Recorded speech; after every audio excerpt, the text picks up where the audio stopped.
Hello and welcome to yet another video, and in this video I'll be talking about this lens right here. It's the Fuji 10 to 24mm. Now this is the older version of this lens. It's not the newer version that has the weather sealing and what have you, but this is still a really nice quality lens at, a really reasonable price for Fuji, especially because their lenses are actually quite expensive for what they are. But in this video I'll be talking about this lens in terms of like the image quality, the usability, the operational side of things, and pretty much my opinion about this lens. So there are a lot of videos about this lens already, like a lot of reviews out there. So in this video I'll be just talking about how I think about this lens based on how I shoot with it. So yeah, without further ado, let's get into the video.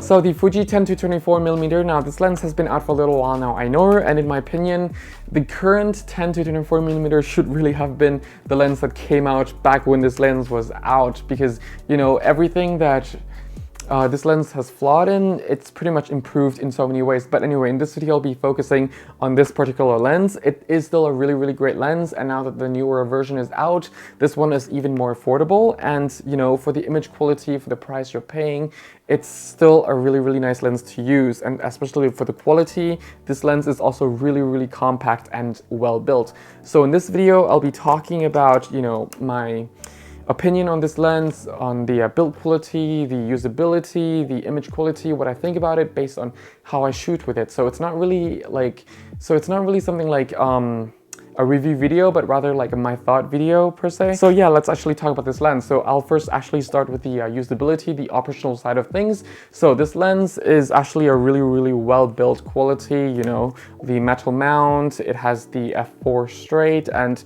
this lens is a really ruggedly built lens. Even though I took it to so many places, it still is a really rugged lens. It's not weather sealed, but I've shot in rain with this lens. Well, not in like downpour, but just in like normal rain that you find like every day here in Northern Europe, pretty much.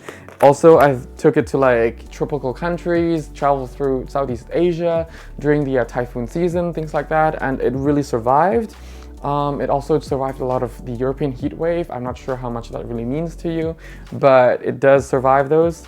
And I took it to like really stormy beach coastal areas, and it also survived the sandstorm in those areas as well. And it's a really well built lens. If you look closely, there are actually a lot of scratches on it. The label of the OIS is pretty much dented and pretty much nicked off, and I dropped it quite a few times, but it still proved to really work. The autofocusing system on this lens is great. It's kind of silent, but it also kind of is reliable if you're actually using it a lot for photography work. If you're using it a lot for video work, that's when it becomes a little bit unreliable. So using it now for like video, let me just demonstrate. This is on continuous autofocusing system. It is kind of slow, and this is f4, remember. Of course this is on the X-T2, but I also use it on the X-T3, X Pro 3, and the X-E3 line of cameras as well, and it's kind of the same. It can be reliable if you're not really doing any professional work with it. If you're just doing simple vlog, content creation for your own personal use, it's actually really reliable. But once you start using it for like professional work, if you're doing like documentary work where things are not so predictable, then you're best not really relying on this lens. Maybe get their newer version. I heard that the autofocusing system in video is better. I haven't tested myself, but I heard it many times enough that I kind of believe it. So yeah. Anyway, I really like how the zoom ring and the focus ring also works. It's really nice, but really smooth. I really like how the zoom ring is also really short throw, so you don't really need to like zoom a lot, and also the zoom ring is smooth enough, but it's not too smooth that you will accidentally knock it. And this can be very important if you're doing some sort of like long exposure kind of photography, or if you're doing something where you need the camera to be fully stationed for a long time and you don't want it to be easily disturbed. Even though if you're in a crowded area or something, then the zoom ring is, despite being buttery smooth, it's also resistant enough that it will not be accidentally knocked. The focus ring is even smoother, but it also has some weight to it, which is really, really nice. But being Fuji, as of now, their motor in their lenses isn't as accurate when you do a manual focus. If you were to compare like to the newer Sony lenses or the Canon and Nikon lenses, even to their focus-by-wire lenses, well, Sony has always been using focus-by-wire, but their focus-by-wire is so much more accurate, Sony, Canon, Nikon, especially comparing to Fuji. But if you're just starting with Fuji, then it's so easy to get used to. So yeah, it's kind of like and also a downside to that. But otherwise, this lens is a really, really great lens. It uses the 72mm filter thread, which means it's also a really, really nice common filter thread. And you can definitely find a lot of accessories for this lens really, really on a budget, really, really cheaply, simply because, this also shares the filter size thread with some of the more common full frame lenses. So if you're already a full frame user, things like that, and you're just buying to Fuji, you still can use some of your accessories, let's say your filter rings, things like that, with this particular lens. So you're going to be saving some cost there as well, which is nice. But if you're using this for a professional scenario, apart from the autofocusing system, this lens is a really, really nice lens to use. It is really, really sharp, but we'll talk about that later in the image quality section. Otherwise, this lens, well, there's not really much to say about it other than it's really nicely built. Yes, it doesn't have weather sealing, but through light weather, don't take my word for it, but through light weather from the past years I've been using this lens, it's really, really a great lens to use, and it is reliable. It is able to handle a little bit of weather to it. The focusing is also really, really nice. So let me just film right now and just quickly zoom in. Well, today it's actually keeping a lot. Oh, my light in my room is actually really nice. Anyway, back to the lens. So the one last point is actually this Aperture ring right here. A lot of people actually has nothing against it. I personally feel like it should have some sort of marking on there and has a full stop on both ends, like, on the 16mm that's filming me right now, it's the 16mm f1.4. It has, from f1.4 to auto, and I feel like it's so much more intuitive to actually have those markings on the Aperture ring right here. But it's not the end of the world. Some people don't really, actually a lot of people don't really mind. I just find it easier if I'm shooting with, multiple cameras, my X-T2, X-T3, another X-T body, or an X-E body with me. It's just so much easier to control the lens that way. That being said, what I love about this ring is actually the fact that it doesn't easily slip. So if I compare it to the 16mm f1.4 that's filming me, this lens, it's so easy to just slip this lens to another aperture because of how loose it is. It's just, yeah, it's so much more loose than this, but this is just, it's nice. It's still very, very smooth, but it's also not smooth enough to be accidentally knocked, which is, again, nice for many fields of photography. So my camera actually just ran out of battery, so depending on my, where I left off, it might not be really a smooth continuity. But anyway, I was talking about the image quality. The image quality coming out of this lens is really, really nice, and the contrast control, the sharpness control, the distortion, the vignetting is really, really nice. There is some sort of character to this lens. And when you're actually using this lens, whether it's f4 or f5.6 or f9 or what have you, from 24 to 10 or 10 to 24mm, the sharpness stays pretty much almost consistent. I really love this about this lens. Of course, if you're nitpicking, like really pixel to pixel, then you'll find that, it's actually not always consistent. But in most cases, for what you use it for, it's actually pretty good enough, actually more than good enough, because it's still a really, really sharp lens. But for most cases, it's actually still a really, really good enough lens to use because it's so sharp. I would say if you stop it down to f5.6 and onwards, and it will go until f14 before it starts to get soft again. It's such a wide range of apertures that you can actually use this lens from center to corner sharpness, and it's still really, really reliable. Of course, being an ultra wide angle lens, there is that distortion to it, but you can definitely fix that, especially if you're using something like Capture One. Now, I'm a Lightroom shooter.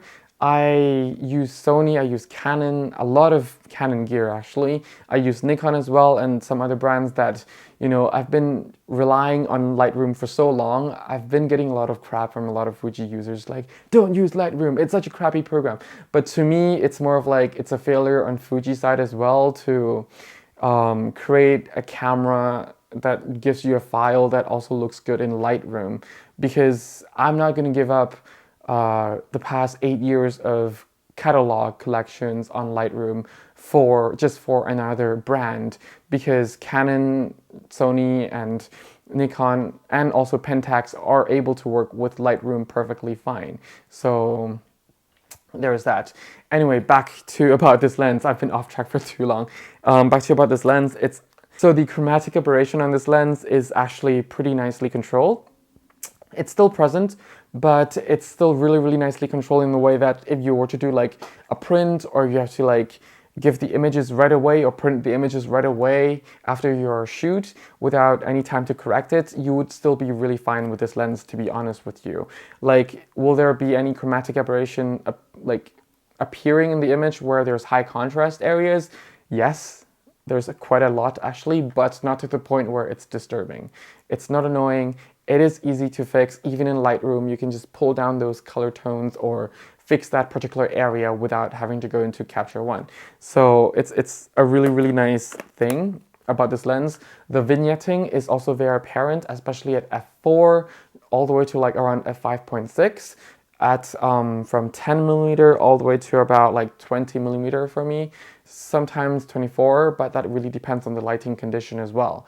So yeah, but I can live with it, and a lot of times I don't even correct the lenses because it does give the image that character, and I usually like to put a lot of vignetting, and by a lot I mean like between 15 to 30 if you're using Lightroom, like negative 10 to negative 30, depending on the scenarios, of course. So I do add in quite a little bit of vignetting just to give that focus more on the actual objects or the actual subject of the image.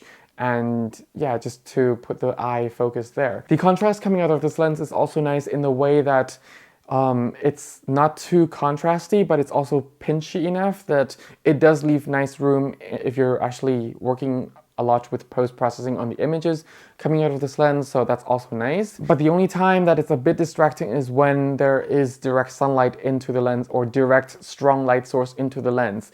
That's when the contrast actually decreased a little bit. But you know, for such an old lens, this lens actually handles pretty well in terms of contrast when there is a lot of like strong light source into, like, it's hitting directly into the lens. So that's a really, really good thing about this lens. But another downside is actually the flaring and the sunstar effect.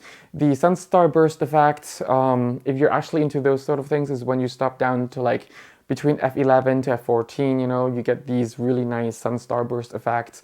And some people like it, I like it, but I like the effect, but on this lens it looks pretty plain. It's kind of too plain, to be honest, but that's really, really subjective as well. I don't really like the sun starburst effect coming out of this lens. As I mentioned, it's a bit too plain, but Fuji has never really been too good at that either.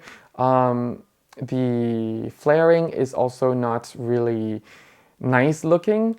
Like, you know, sometimes you like a bit of flare. The flare and control is nice, but when the flare does appear on the image, it's not so nice looking. There's some sort of like too strong blue and too strong magenta channel coming from this lens. So that's something that's, you know, nitpicking for me, and also very subjective, of course, but I personally don't like the lens flare coming from this lens, but it's still nice enough to use it in professional work and everything.